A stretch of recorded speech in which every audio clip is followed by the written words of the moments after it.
My name is Renick Webb. I've been here in Alexandria since 1988. I'm an ear, nose, and throat otolaryngologist. We always just say ear, nose, and throat, ENT. And recently I've gotten very interested in the sinus end of the ear, nose, and throat business. Most people who are candidates for this will have recurrent sinus infections, pressure headaches. Usually they'll point right up to the forehead or between the eyes. And these are recurrent and doesn't seem to be resolved by medication very easily.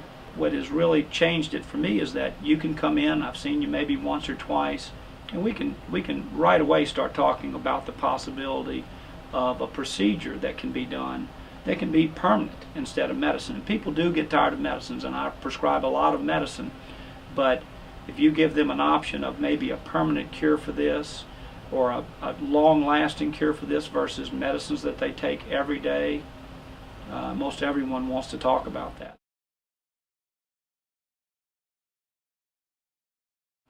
The physical exam would be when you look and you examine the nose, would be some sort of problem internally in the nose. So that's all done by our first physical examination. And then we usually pair that with a CT scan that we do here in the office, so you don't have to go anywhere else to have that done. The CT scan will then show the anatomy. Our sinuses, there's four of them. There's the frontal, there's the ethmoids between the eyes, and then there's the maxillary sinuses. Those are the cheek sinuses, and then there's one way in the back called the sphenoid sinus. They all drain to a certain area. If that area is narrowed or anatomically narrowed, the CT scan will show that, and then it'll decide whether we can use the balloon to dilate that and make that permanently more open.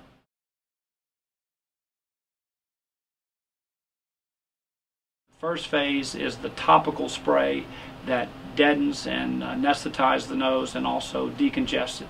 The second part of that first phase is to place that same medication on cotton pledges that we place into the nose to topically numb the nerves.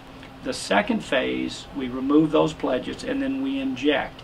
Everybody gets a little nervous when we use the word inject, but that area is already topically numb. It's almost like going to the dentist and they rub that stuff on your gums before they give the shot. So really you don't feel the shot at all. And then phase 3 is the procedure itself, which usually takes around 10 to 15 minutes.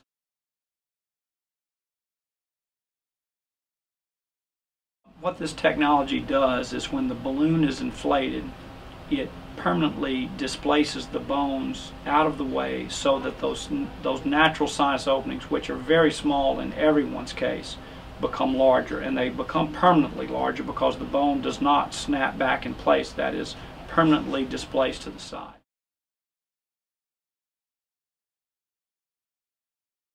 The recovery for this is literally immediate. Once the sedation wears off, the next day we say basically you can do anything that you feel up to doing. That means going back to work, working in the yard, exercising, hunting, fishing, anything you want to do.